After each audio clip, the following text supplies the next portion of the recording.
Welcome to another edition of Be the Change Georgia, where we amplify the voices of the inspiring business leaders surrounding the B Corp and social impact movements across the Southeast to help you learn how to build your legacy at the intersection of people, planet, purpose, and profit. Today, there are more than 8,000 B Corps in over 80 countries and 180 different industries, unified by one common goal: transforming the global economy to benefit all people, communities, and the planet.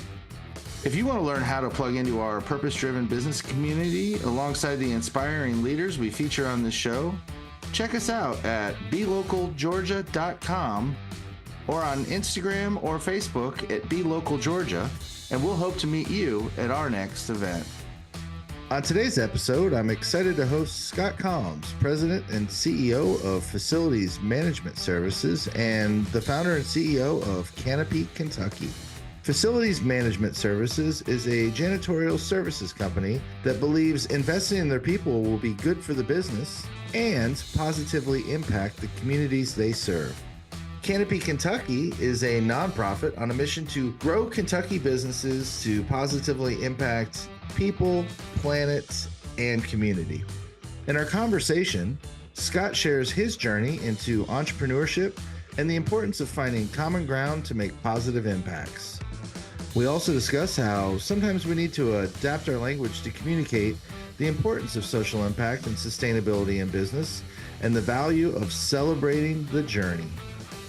Stay tuned to learn how Scott has integrated his belief that doing good is good for business and how he's empowered his teams to positively impact stakeholders throughout the communities they serve. Enjoy. Scott Koloms, welcome to Be the Change Georgia. Great to finally have you on. Hey, it's great to be here, Nathan. It's always fun talking to you. Yeah, it was a very definitive finally. Yeah, didn't need to be that emphasized, but not like you've been calling me every day saying, "Hey, will you get on this thing with me?" I have wanted you on since I think I originally penciled you in. I was like either pre-build Southeast last year or like build follow-up, and then finally got around to so we'll do pre-build Southeast this year. So how's that sound? I think it sounds great. I'm in. Sweet. Awesome. Well, let's dive into your journey into entrepreneurship, because I know part of it was like I don't know the right term for this. I'll let you tell the story, but it wasn't. You were an accidental entrepreneur spurred on by things that happened in your life, but as you've gotten into that journey, you've been spurred by your own personal values and this desire to like do more than just own a business, have some sort of impact in the world. So I'm curious to kind of unpack both the journey, but also how you balance your advocacy for doing good work, sustainability, social justice, all those things with the practicalities of actually running a business, particularly, well, like me, in a region that where certain topics and certain things, we either can't say them or they might be contentious. We have to kind of make more of the business case for them. Yeah. I'll tell you a little bit about the journey. Recently, I had somebody asked me. I was driving, somebody I do some work with. Actually, we were working on one of our social programs. We were heading out to a car dealership to lock in a deal to where for our Working Your Way to Wheels program. And as we're driving, she's a friend of mine. She asks me, "Hey Scott, how did you and why did you think of running a business this way? What motivated you? You're very different than any other successful business person I've met. Your motives seem to be different. Where's that come from?" And, I said, her name's Amy. I said, "Amy, we've got about 10 minutes left in this drive. I'm not sure we're going to be able to get to that, but it certainly was one of those questions that got me to thinking, and is how is it that any of us, Nathan, how'd you get here? What made us decide that this was going to be our work in sort of figuring out how to do for-profit the right way, or the way we felt it was the right way in alignment with our values? And where did that come from? And, the thing I landed on initially was around empathy. To me, that seems to be empathy and compassion seems to be sort of a fundamental value that shows up in all of my work and as a driver. You couple that with a sense of duty that seemed to be instilled in me. So this sense of duty coupled with this inherent compassion, uh, that really is perhaps what allowed this to manifest, allowed this to happen, my journey. And that I trace that back to my grandpa, who just was a philanthropist in the community. Never wasn't of means, but just was always spending his time volunteering. And I just remember him taking me on trips to volunteer with him, and just at an early age, I saw how important giving back was, and how it made him feel, and how it made me feel. And then my dad was just a super nice guy. Just everybody liked him. He cared about people. He just was always there for people when they needed him, and he was funny and just always had a smile, and he was just authentic. And so you see those things, and you see those men in my life operating that way, and like to think some of that rubbed off on me. So just as an aside, I think it's a fun exercise for all of us. What landed us in this space, and why are we doing it? But to your point, what you're asking is, yeah, I was in academia, working on a PhD in literacy and rhetoric, and Dad had bought a little janitorial business in Shelbyville, Kentucky. It's about 30 miles outside of Louisville. And he bought it in the height of the Clinton era, where if you had a pulse and walked into a bank, you could get an SBA loan. Very different than these days. Well, you also had to be a white male. That helped too. But you were able to get an SBA loan, and he was able to secure an $850,000 loan and bought this little janitorial business. And he died unexpectedly about 18 months after he bought it. So in May of 2001. So almost to the day, 23 years ago, that was about last Monday, 2 Mondays ago, I took over this business. So that was on May 13th. My dad died May 14th. I was the new president and CEO of Facilities Management Services. Yeah. So that's how I got into it. And, really, Nathan, I walked in, I was working on a PhD in literacy and rhetoric. So I had no idea what I was walking into, which was probably good with the amount of debt we had and the fact that we were losing money and using credit cards as operating capital.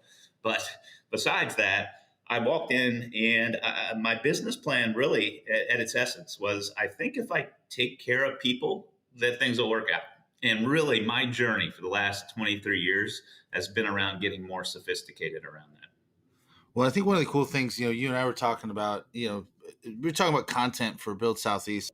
You were talking about one of the things that you're probably going to be speaking about is you also found a way to use that doing good to make it good for business. And I mean, I'm wearing one of your Canopy shirts right now, the Good Business Y'all shirt. And I'm always out there saying good business is good for business. But, you talk about the car buying program, the home buying program, these were not only the right thing to do for your employees, but they've also been incredibly good for the business with and you're framing it from if I'm going to do some social good, some social impact within the company, the community, where does this align and how do I use it to solve a business problem? And I think that's a really interesting way of framing that question. And then you look at what you've been able to do at a janitorial business with retention, with the car buying program, the home buying program. So, I mean, if you want to talk about that philosophy a little bit, I think that would be really interesting I think we too often think that the doing good thing is separated from our bottom line.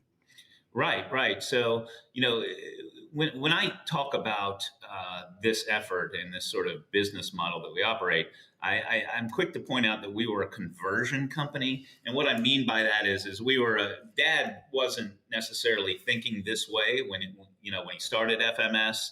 And I wasn't really, quite there yet when I took over. So, and I mean that as distinct from, a business that was formed to provide some sort of social or environmental good, that from the onset, it was built into it. So I'm talking about, companies that are saying, I think I want to move along this sort of social enterprise or environmental enterprise trajectory. I want to move towards, not really. I don't see us getting to the point where it's so embedded that you remove the social aspect and the entity collapses. Maybe one day, that's the aspiration. To me, that's the way I define a true social enterprise, to where if you take out that good, the whole organization collapses. But I certainly want to continue to move on that trajectory, continuously moving towards that space. So back to the original point, that was we're a conversion company. So what occurred to me was, while I was doing good for the sake of doing good in the beginning, intuitively, let me write the checks for the community baseball team. Let me, help out my people in times of need. Let me go to court for them. All the things that I did, that was just sort of built into who I was. But then it occurred to me that, well, I think if we're really going to make this work, and if we want to get truly serious about this, let's figure out a way to embed this doing good into our business in a way that makes us a sustainable, financially viable organization as well. So that it's not just sort of an afterthought, hey, we're doing well, let's give some back, make ourselves feel better. But it actually becomes an integral part of the way we exercise and do our business, because the exercise of doing the good is helping us succeed. So in doing so, I kind of fumbled around with the idea, okay, what's the biggest problem we face in the janitorial business, in my business? And that's, as you pointed out, turnover. I mean, that is the biggest issue. You're talking about an industry that 200% turnover is an average. Sometimes you read things that say 250% turnover is the average. I mean, it is up there. So that was our biggest issue, was finding people and holding on to people. So the journey was about, okay, well, if that's the case, what can we do to hold on to folks, to get them to want to come here to work? And I quickly realized that the folks that I've wanted to help all my life are the people that I was employing when I took over the company, and they were there right in front of me. And so we began bumbling around. And I mean, we bumbled around. So in the beginning, it was like, hey, we'll come up with some cool programs that they're going to love. In other words, we're going to decide what you need help with, and we're going to create it, right? So that kind of didn't work. And then we decided, well, maybe we should ask our folks. So we put out a survey, and I'm skipping a whole lot of steps in this journey, obviously. But we put out a survey and got a huge response back. And essentially what we learned is our folks really wanted to have opportunities to live healthier lives and to be a little bit more financially secure. So, it was things like, maybe you could help me lose some weight, or quit smoking, or exercise a little bit more. And also, can you help me figure out how to maybe build a little bit of a nest egg? How can I have a retirement, or at least how can I handle it, if something unforeseen occurs in my life? So that's how, from that, we decided, okay, our social mission is to provide opportunity and access for our employees and help the communities where they live thrive. But then we really zeroed it down, and we said, with a focus on physical and financial health. So from there, we decided that all of our programming that we create is going to have outcomes that fall into those two areas. And then we moved into the step of saying, okay, should we create our own, or should we partner with the experts in our community who are already doing well at this? And the answer was, in some spaces, we'll create our own, and in some spaces, we'll create partnerships. And you mentioned two of our flagship programs, and one of them is Working Your Way Home, where we partnered with a number of folks in the community to help provide home ownership for our employees. Most of whom never thought they'd have the opportunity to do that. And the second is Working Your Way to Wheels, and similar to Working Your Way Home, number of partners in the community to help folks get a hold of new to them cars. And these are folks, again, that never thought they'd have the opportunity to have car ownership. I'm proud to say to date right now, we're at 18 for the car, Working Your Way to Wheels, and 13 in Working Your Way Home. What's retention looking like? Yeah, so I'll tell you what, one of the cool things is now the data is a little bit messed up because of 21 and 22. Just, those were, you almost got to throw your data out the window for those years. The biggest labor crisis in America in 50 years, but the folks that participate in our programming are at 50% more likely to stay than the rest of the folks at the company. And we're at less than half of the industry average. So let me put that out in real numbers to you. So industry average, let's say, is about 200%. Our best year, we got down to 69%, Wow. which, doesn't sound great to a lot of folks, but in terms of our industry, it is outstanding. And then the folks that were participating in social programming, they were turnover rate was dropping in the 30% realm. It was getting very, very low. And I think we're even lower than that now with people that are participating in social programming, Nathan.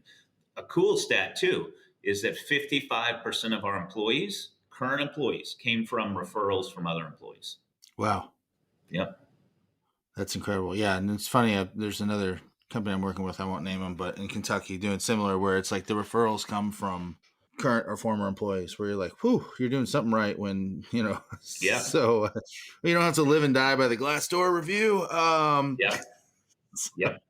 Yes, exactly right. Well, it's interesting too, because as you make that business case, like I'm curious to talk a little bit about too the work with Canopy and I mean Kentucky's not that different from Georgia, maybe bluer grass. See what I did there? Yeah, sure. But but you and I are we've bonded over this shared language of putting our marketing hats on when we talk about this work, and how do we sell doing good. And that bottom line argument is we communicate things that have now become like political sensitivities, sustainability, social justice, those types of things. Like what are some examples of language adaptations or approaches that you've found as you've gotten Canopy? I know you were instrumental in helping to get PBC legislation through. But what's been effective for you in the Commonwealth, and as we continue to work together on things like Build Southeast and building the B Corp community down here? Yeah, I mean, Nathan, I think our work at its essence is, B Corps are drastically underrepresented in the South, and that probably has much to do perhaps with political climate, those sort of things, attitudes around different hot button issues that seem to come up in political discussion. But at the end of it, I feel like for me, and I think you and I have this in common, is that we believe tactically, if we want to create a movement that gains traction, and particularly for you and I in the South, that we have to begin with our common humanity, with our commonalities, to gain entry into a civil conversation. And one way to do that is to talk about how this model, thinking this way, leads to a profitable, sustainable, long-term business, but also using language like, can we agree that businesses should make sure their neighborhoods are healthy and safe? And can we agree that businesses should take on some of the responsibility of making sure our communities are thriving and healthy? Can we agree that, and this is where you're taking another step. Can we agree that businesses should be responsible for keeping the landscape around where they operate healthy and clean as well? And when you go in like that, you don't get as much resistance than, let's say you walk into Little Town, Georgia, or Little Town, Kentucky, and lead with, these are the things that you need to do in order to fit into this, to join this movement, and immediately dive into some of these hot button issues. You and I both know you're not going to get a second conversation, and probably that first conversation is going to be short.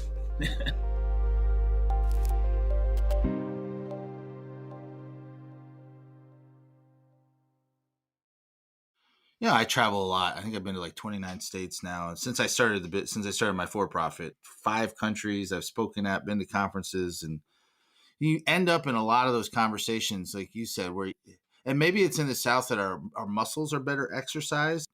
I can't just walk in. I had a friend in California one time tell me that, like, I love living here. I can say whatever what I want to say. And I'm like, I think our muscles are a little more trained where we can't do that. So we have to walk in and kind of have an open conversation and engage and kind of read the other person and see where they're at. And they're doing the same thing to us, and figure out, like, what common ground do we have here? And, in some of the places I'm going, Huntsville, Alabama, New Orleans, Kentucky, Southern Ohio, Sioux City, Iowa this year, like some of these places, it's like let's find commonality and let's build some trust together. Let's get to like each other. And then we can start to, those conversations inevitably come up, especially for me with the, what do you do?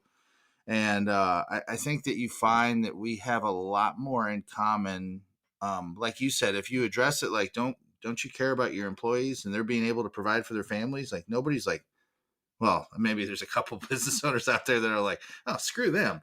But most people, like, these are common tenets. I just think sometimes I think we fail to make a compelling business argument around why these things are not only good, and it can be a yes and they can be good for our team, for the environment, for the community, and good for our bottom line. I just think we need to have those conversations, but we have to get to that part of the conversation and not kind of use whatever. If it's just, to me, it's one of those, it's a marketing exercise. And it's like, just call it something else. Just use that common language, find that common denominator that bonds people. They want their kids to do better. They want their society, their community to be safe.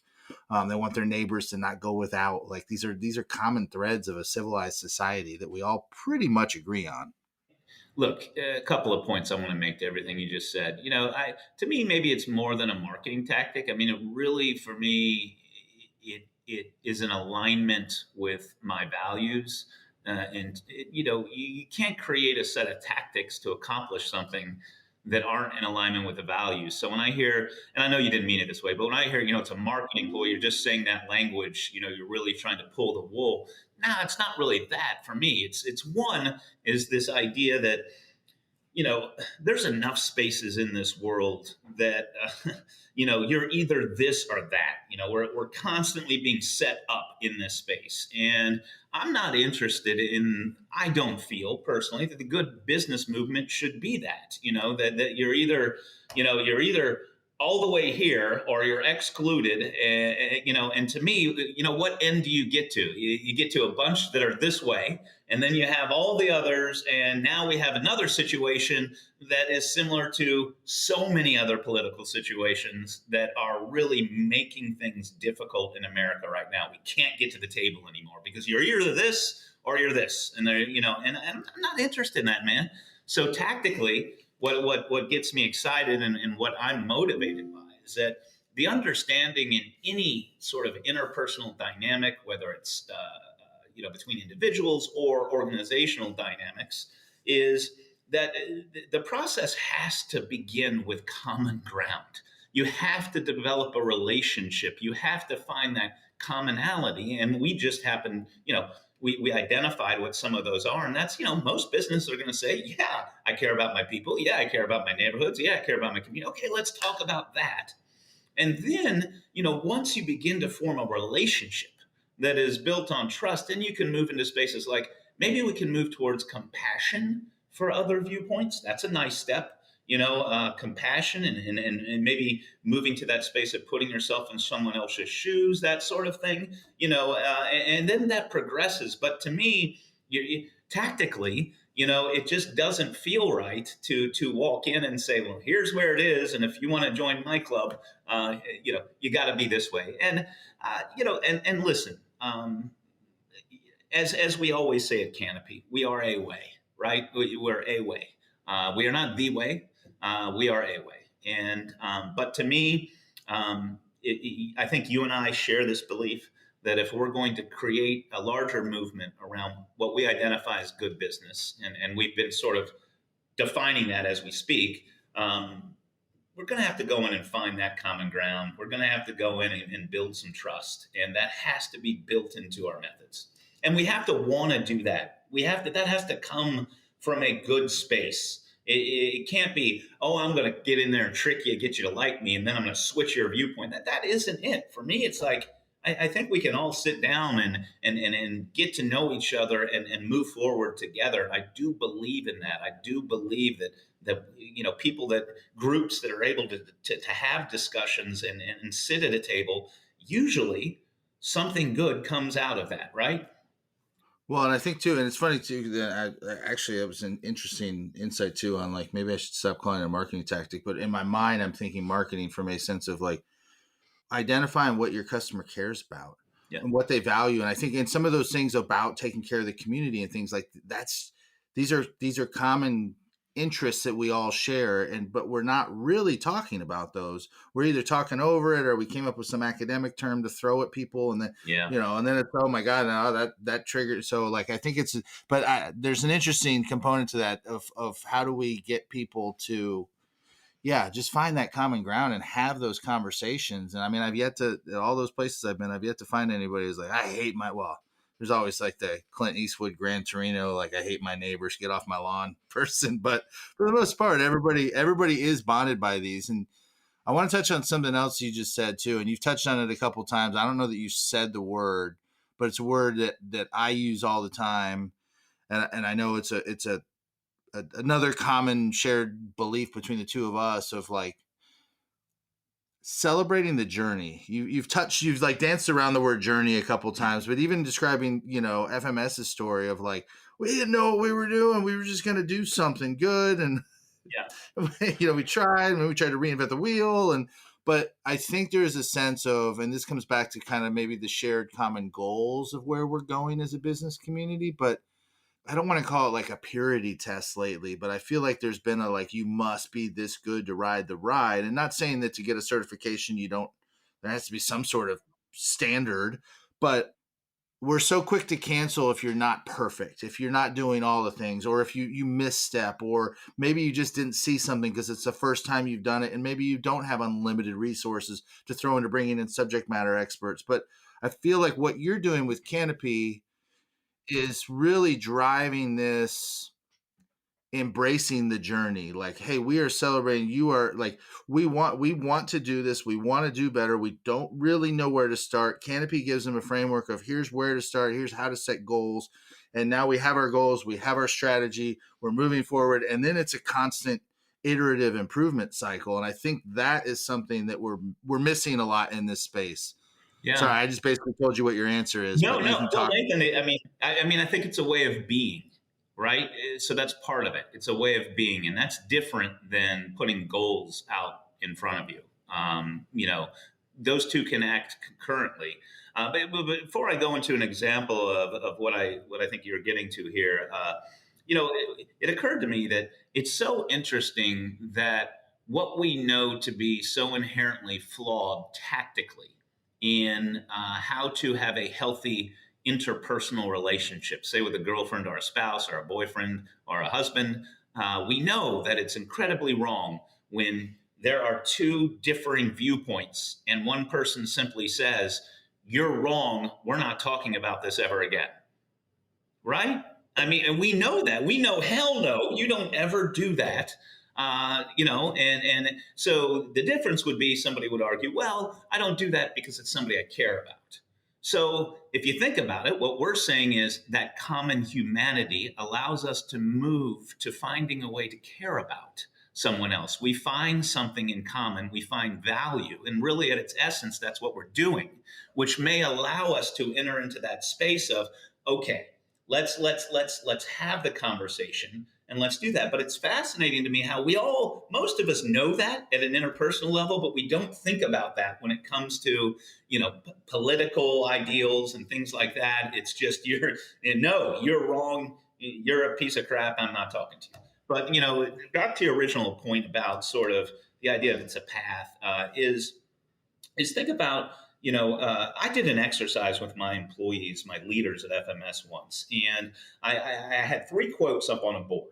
And on the right side, I had a quote from Henry Ford that essentially, I don't remember the exact thing. I'm going to give you sort of a summary of it. And it was about, efficiency. Goals must be met, targets must be identified, and targets must be met. An organization can't exist without this. And then on the far left side, I had a quote from Thomas Merton, who was I don't know if you're familiar with Merton, but he was a Catholic monk that actually met the Dalai Lama, was really a front runner in the environmental movement, really a fascinating guy. He had his epiphany here on 4th Street in Louisville. There's a plaque for him, really cool. But I have a quote from him that essentially says, we often get way too caught up in concepts and goals and lose the idea that it really boils down to the interpersonal and almost sort of the way we influence individuals through our actions and ways of being. And then in the middle, I had a quote from Michelle Obama that said, look, in order to succeed, you've got to have a clear set of goals and concepts, and you have to act in a way, and you have to live the values that you believe in. So I ask people to put where they identify themselves as leaders within the organization on this sort of trajectory. And it was really interesting because, as I suspected, they were all over the place. You had some people that were about the goals and the concepts, had some people that were about, hey, wait a minute, it's really about relationships. The reason I'm saying this is that it's obvious that both are important. So, yes, it's great to sit and say, let's set these goals that we're going to do this much in terms of social engagement, or we're going to do this much in terms of efficiencies, or we're going to do this much in terms of environmental responsibility, or we're going to, that is important. That is. But I think equally important is the way of being. How are you being day in and day out as you go about interacting with others in this world, both as an organization and as an individual? And there's great value in that is not measurable like other things, that is affecting constantly other people. And we know examples in our own lives, Nathan, where you met somebody and it had a profound impact on you. You couldn't quantify that. You couldn't put that but you saw their way of being and you said, that's something that I want to aspire to. So I think it's both, if that answers your question. Well, and I think they're not mutually exclusive. I think Correct. The sense of being leads to the desire to want to set the goals and to figure it out. But then the goals and everything kind of force you to reverse engineer everything kind of back to this and the philosophy and how we're going to do it. So I think maybe I'm just the middle ground person on that chalkboard of, but it's I think they both are needed. But yeah, I mean, I think that's the beauty of this though, is I always use the analogy of, if you're going to drive 500 miles, you still have to drive the first mile. And I think too often we expect companies, especially the bigger the company, you're turning, an ocean liner. It's real easy for, my company with two of us, it's a little speedboat we're turning. It's a kayak. I just hold one oar down and turn the boat around versus some of these bigger companies. It's a lot of investment. It's a lot of time. It's a lot more at risk if you get it wrong. So I think there's we need to appreciate and embrace and celebrate that first mile and the second mile and the third mile. That, and it's super useful in those inevitable moments where you're not hitting your targets, where you're not hitting your goals, to remind yourself that this work that we do is not just about that. It is about our way of being and projecting ourselves out there. And there's value in and of that action itself, that way of being, that you interact with so many people on a regular basis, and as long as, for the most part, none of us are perfect, no saints here, but for the most part, we're acting out our values, our behaviors are consistent with our hearts and our value system, that is worth something. That is worth a lot, as a matter of fact. So I just think it's important to remind ourselves of that, as we oftentimes just get, especially as business people, get fixated on our goals and fixated on, these outcomes that we want to measure and put out there. Yeah. Well, it can become very frustrating if you don't hit them too. And versus realizing, okay, what needs to tweak, just like if we didn't hit our, like a sales target. Okay, well, what do we need? Do we need more salespeople? Do we need more leads? Like when, starting to dive into where are we missing this. So where are we going besides Atlanta in 2020? Well, in September for Build Southeast. Where are we going? What makes you optimistic about the next 5-10 years? I mean, even thinking about your story and you sharing your grandpa and your dad and thinking about you have kids and hopefully someday maybe they give you some grandkids, and what gives you hope? Why do you think we're getting there? We're making progress, especially in our shared mission to kind of redefine the outside perception. We know that the South is a pretty cool place to be. Pretty cool place to do business. Really good people, genuine people. As we rewrite this narrative and we kind of like try to reimagine capitalism as we know it, what gives you hope? What gives you optimism? First, briefly, I'll say you hit it. My kids, they give me optimism because, they'll often, hear me talking or they'll ask me about things and they'll just go, Dad, you old people, you're over here arguing about all this stuff. By the time we're in your space, those are going to be non-issues. And I mean, they just really see that a lot of the stuff that we're arguing about isn't even important and isn't showing up in their age group. It's not even an issue anymore. And I think that that's really interesting. And I always retort, well, there'll be different issues when you get to be on age, but because I just don't want to accept that, we're just a bunch of old idiots and, but the other part, Nathan, is, obviously the work of Canopy. Going out across the state and just seeing the energy and enthusiasm that we're seeing from folks as we talk about our work to help businesses further embed, helping out communities, neighborhoods, and keeping our landscape looking healthy, and how all of that fits into a healthier world for all of us. And businesses need to take on that responsibility in addition to being profitable and responsible and ethical. And it's just amazing, the amount of folks that have come aboard. As I've told you, I think we're up to 38 Canopy certified companies now, representing almost $1 billion in industry, in business here in Kentucky. And we've got, I think, north of 50 in the pipeline, which is really, really exciting. And just the willingness of people to jump on. We're still pretty early. I mean, 5 years ago, this was a back of a napkin concept, right? And we just really launched the certification, I think about 2 years ago next month. So just that momentum, the excitement.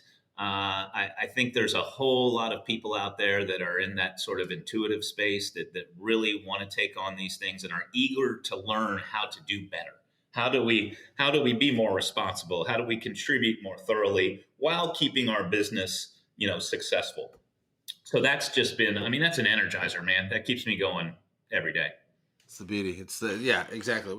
Well, I'd love to keep this going for hours, but I think we run out of time. So goes by so fast with you. Yeah. For the next conversation, you have to join us for a bourbon at Build Southeast. Yeah. I'm down with that. Yeah. Let's see. We got personal, we got philosophical, we got tactical. We did pretty well. Yeah. I think we covered it all. Like I said, and I forgot to even plug the fact that we have a B Corp bourbon. We do. Maker's Mark, baby. We'll drink some Makers down in Atlanta. So, Scott, as always, I'll just say it. It's a damn pleasure hanging out with you, talking to you.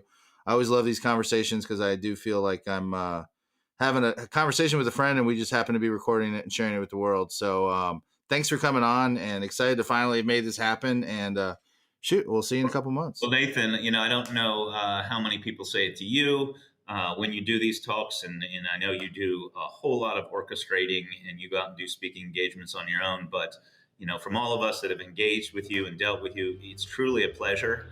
Your passion is an inspiration to us all, and I mean this. And you're doing important work, and I hope you celebrate that with yourself often enough, because really appreciate what you're doing for the world, man. Thank you. That does feel good. See, and that's the win I needed this week. Appreciate it. You got it, buddy. Well, that wraps up another edition of Be the Change Georgia. We're grateful, as always, for the opportunity to serve you with this content and grow this incredible community of purpose-driven B Corp leaders. If you haven't already, we would be grateful for you to rate this show wherever you get your podcasts by simply tapping the number of stars you think it deserves and sharing it with a friend. This helps us get the word out and continue to use our collective influence as a force for good. This podcast wouldn't be possible without the help from our production team at Chat with Leaders Media. Learn how you can launch your own podcast to grow your business at chatwithleaders.com. Thanks again for listening, and now go be a leader worth following.